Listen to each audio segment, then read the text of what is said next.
أبنائي وحبايبي طلاب الثانوية العامة، أهلا وسهلا بكم في لقاء متجدد مع أهم الفنيات بتاعتنا في النحو.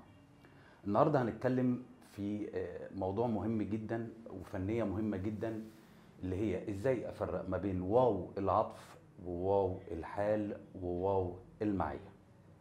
الموضوع بسيط جدا جدا جدا بمنتهى البساطة مع الأمثلة اللي احنا هنعرضها مع بعض، بس عايزين نشغل دماغنا ونفتح كده مخنا ونشوف الدنيا هتبقى ماشية ازاي.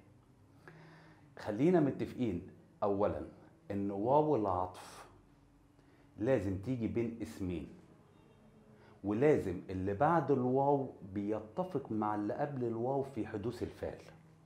الاتنين بيشتركوا مع بعض في حدوث الفعل. اما اقول تنافس الاهلي والزمالك، المنافسة لازم تبقى بين فريقين، الاهلي والزمالك. طبعا تحية كبيرة لمشجعي الاهلي والزمالك عشان محدش ينحاز معانا. يبقى واو العطف لابد من اشتراك ما بعد الواو وما قبل الواو في حدوث الفعل. اما واو المعية خلينا كده متفقين، معية بمعنى مصاحبة. مصاحبة يعني بمصاحبة، يعني ما ينفعش اللي بعد الواو يشترك مع اللي قبل الواو في حدوث الفعل.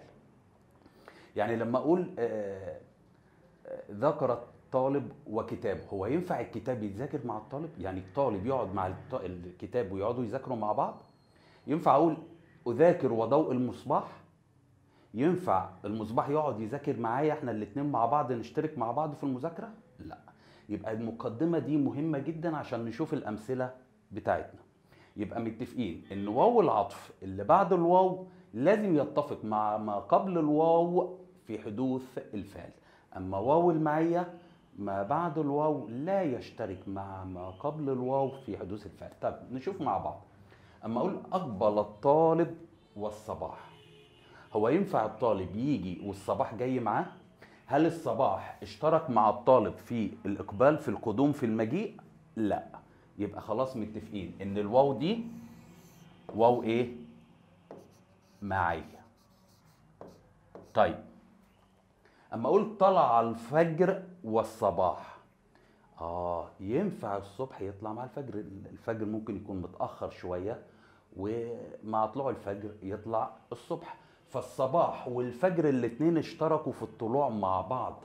يبقى نخلي بالنا ان الواو دي واو عطف. كلام جميل، كلام جميل. طيب اقبل الطالب وصديقه، خلي بالك بقى، صاحبه جه معاه، الاتنين جم مع بعض، الاتنين اشتركوا في المجيء. طيب في المثال بتاعنا اقبل الطالب وصديقه، صاحبه جه معاه، الاتنين اشتركوا في المجيء، الاتنين اشتركوا في الاقبال. يبقى الواو دي خلاص اتفقنا ان الواو دي واو عطف. طيب يبقى نستنتج من كده يا حبايبي الطلاب، الواو اللي قبلها واللي بعدها اشتركوا في حدوث الفعل، اعرف ان دي واو عطف.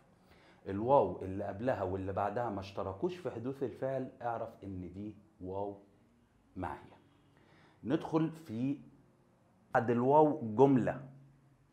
ما اقول اقبل الطالب والشمس مشرقة،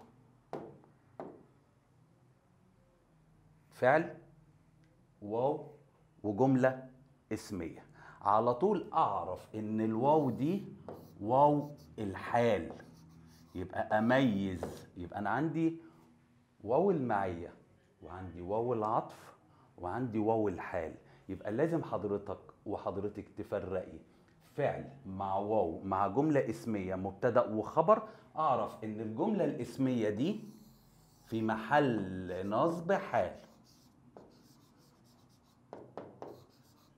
طيب لو طلب منك يا عم الناصح بقى بتاع الثانوية العامة، حول الواو دي من واو حال لواو معية، بسيطة. نجيب بعد الواو اسم مفرد، اقول اقبل الطالب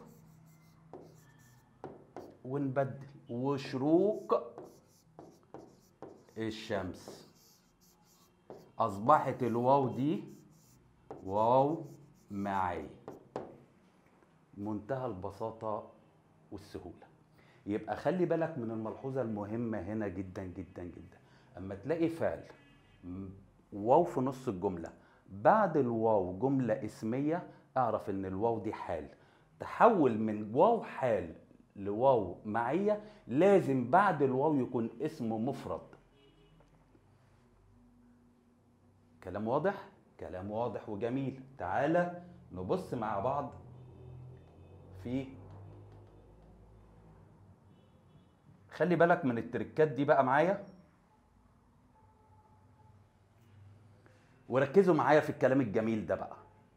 يعني انا بدأت معاكم كده بايه بالسهولة، في فنية اصعب شوية. لما اقول جئت وزيد، جئت انا وزيد، جئتك وزيد، عايزين نوضح الواو هنا. نوع الواو، هل هي واو معية، واو عطف، واو حال؟ فتح دماغك، هات لي ودنك كده، ركزي معايا. جئت وزيد، انا اللي جيت ومعايا زيد.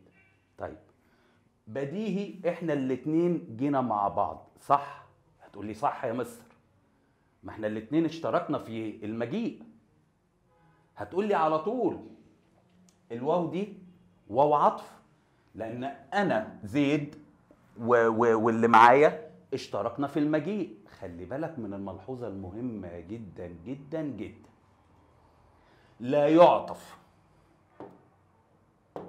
لا يعطف الاسم الظاهر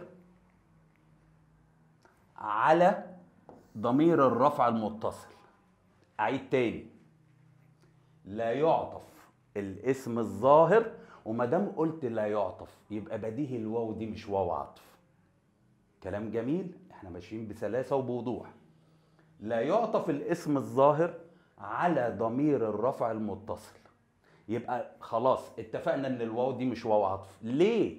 ما ينفعش اعطف اسم ظاهر على ضمير رفع متصل. طب الحل ايه يا مستر؟ لازم اجيب ااكد ضمير الرفع المتصل ده بضمير منفصل ااكده، او اجيب قرينه تفصل ما بين ضمير الرفع المتصل وما بين الاسم اللي بعد الواو، عشان الواو دي تكون واو عطف. طب حضرتك الواو دي واو ايه؟ اقول لك الواو دي واو معيه.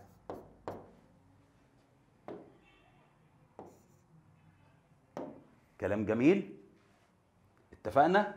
اما اقول جئت وزيد، انا وانت اشتركنا في المجيء بس مش واو عطف. ليه؟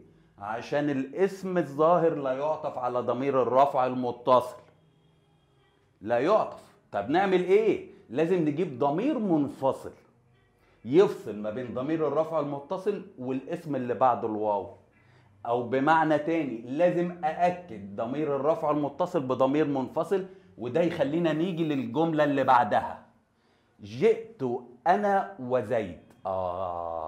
في ضمير رفع، ضمير رفع اهو، وفي ضمير منفصل. اكد ضمير الرفع، جئت انا اللي جيت. انا، هتقول لي انا دي ايه؟ هقول لك انا دي توكيد لفظي. فهنا احنا جبنا ضمير منفصل فصل ما بين ضمير الرفع المتصل والاسم بعد الواو، فبالتالي الواو هنا تبقى واو عطف. يبقى الفرق بين الجملة الأولى والجملة الثانية إن الواو واو معية، جئت بمصاحبة زيد. أما في الجملة الثانية جئت أنا وزيد، أنا فصلت أو أكدت ضمير الرفع المتصل بضمير منفصل، فصل ما بين الضمير الرفع المتصل والاسم اللي بعد الواو، أصبحت الواو عطف. طيب حضرتك بتقول ضمير رفع متصل، طب لو ضمير متصل في محل نصب، الكاف ضمير نصب، في الحالة دي الواو واو عطف. يجوز عطف الاسم الظاهر على ضمير المتصل اللي في محل نصب. نلخص الكلام ده تاني، واو معية. لماذا؟ لأن الاسم الظاهر لا يعطف على ضمير الرفع المتصل. واو عطف لأن الاسم الظاهر عطف على ضمير الرفع المتصل، بس جبنا عشان يكون عاطف أكدنا ضمير الرفع المتصل بضمير منفصل. او بيسموها لابد من وجود قرينه بتفصل ما بين ضمير الرفع المتصل والاسم بعد الواو. طب لو ما كانش ضمير رفع متصل، ضمير نصب، يجوز العطف. كلام جميل. احنا بنقول كلام كده ايه، في فنيات وفي تفتيح دماغ وتشغيل دماغ. كل امتحاناتك وكل شغلك ما تقلقش كله من المنهج، بس عاوزين نكون فاهمين المنهج كويس. الامتحان بيقيس فهمك ما بيقيس حفظك. تعالى للمثال ده. تصحرت وأبي خالد.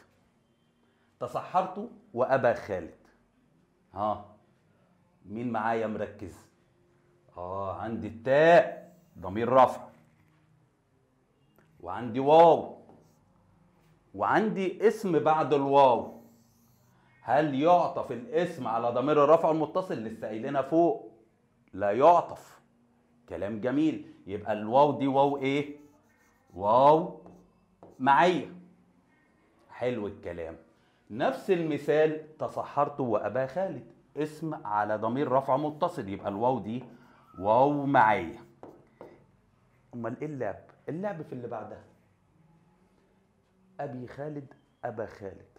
احنا خلاص الواو دي واو معية، يبقى بديهي ان الاسم اللي بعد الواو معية بيعرف انه مفعول معه منصوب. كلام جميل. كلام جميل. اللعب في الكلمات. انا تصحرت وأبي، فده المفعول معه. عذرا.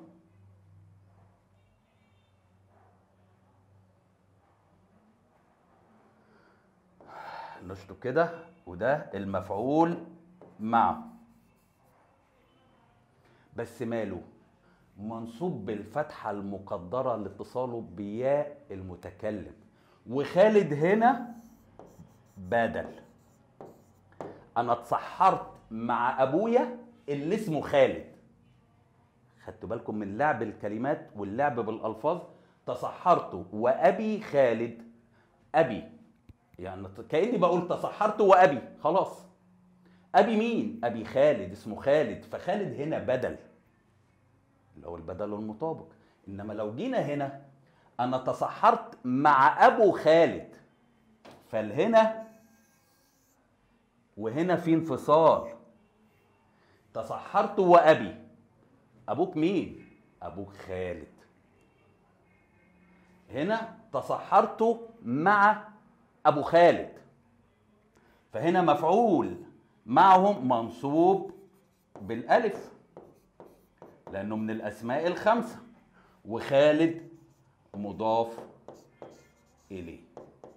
انما هنا تصحرت وابي، ابي مفعول معه منصوب وعلامه نصبه الفتحه المقدره لاتصاله بياء المتكلم. خالد تعرب ايه؟ تعرب بدل. اظن كده قدرنا نوضح ما بين واو العطف وواو المعيه وواو الحال. افكرك دايما ان حضرتك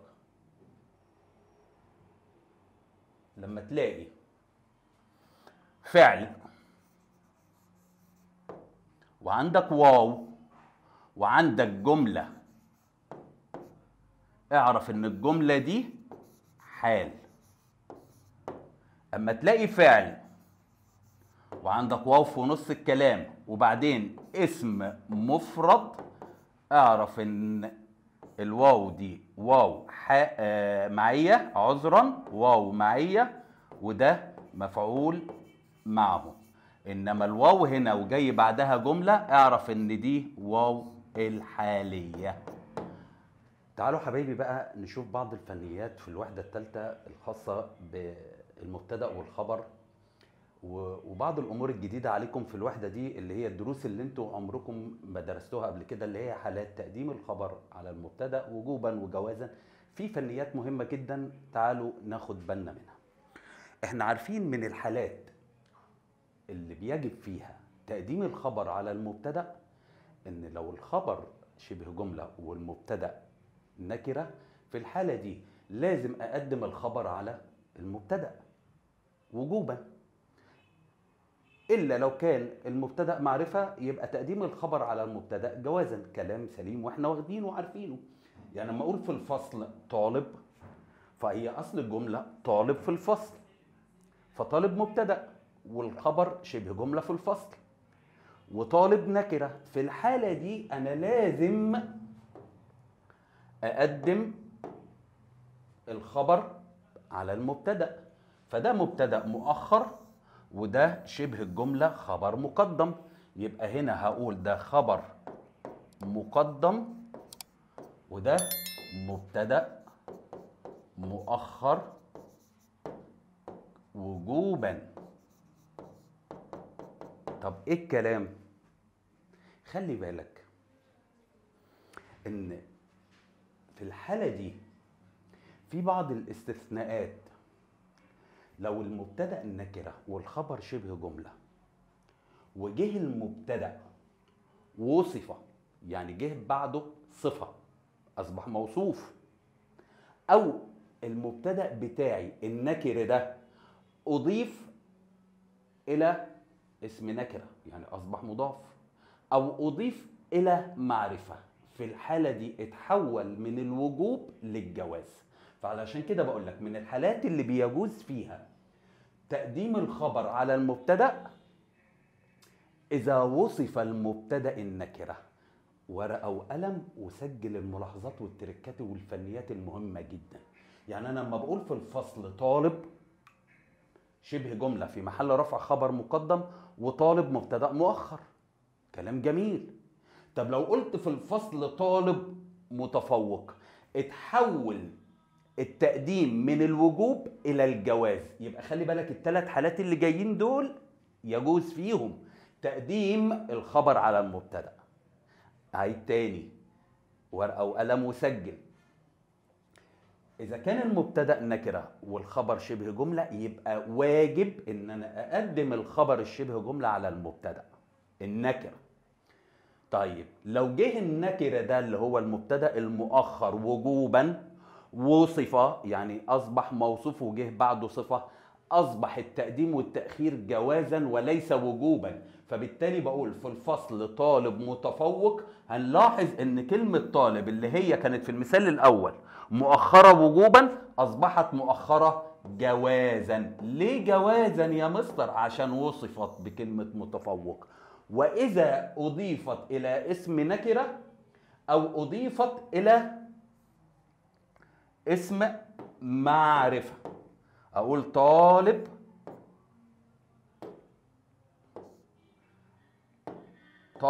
العلم. في الفصل طالب العلم اتحول التقديم والتأخير من الوجوب للجواز. يبقى في الأول الخبر مقدم وجوبا، في المثال الثاني والثالث والرابع الخبر مقدم جوازا. لماذا؟ لأن الاسم انك هتقول لي ما هو طالب مبتدأ مؤخر نكرة والخبر شبه جملة، إذا وصف أو أضيف لنكرة أو أضيف لمعرفة أصبح التقديم هنا جوازا، أما هنا وجوبا. خلي بالك من التركاية دي مهمة جدا جدا. طيب تعال معايا. في المدرسة أبناؤها، في الحالة دي يجب تقديم الخبر على المبتدأ.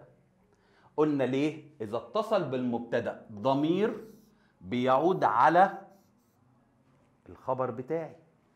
الهاء هنا عايدة على مين؟ عايدة على المدرسة، يبقى أصبح التقديم واجب. يبقى الخبر بتاعي هنا مقدم وجوبا وده مبتدأ مؤخر. طب تعالى بص في المثال الثاني، أما أقول في المدرسة أبناؤنا. بص بقى وركز معايا في الضمير. النادي هل هيدا على المدرسة؟ لا، فأصبح التقديم هنا جوازا.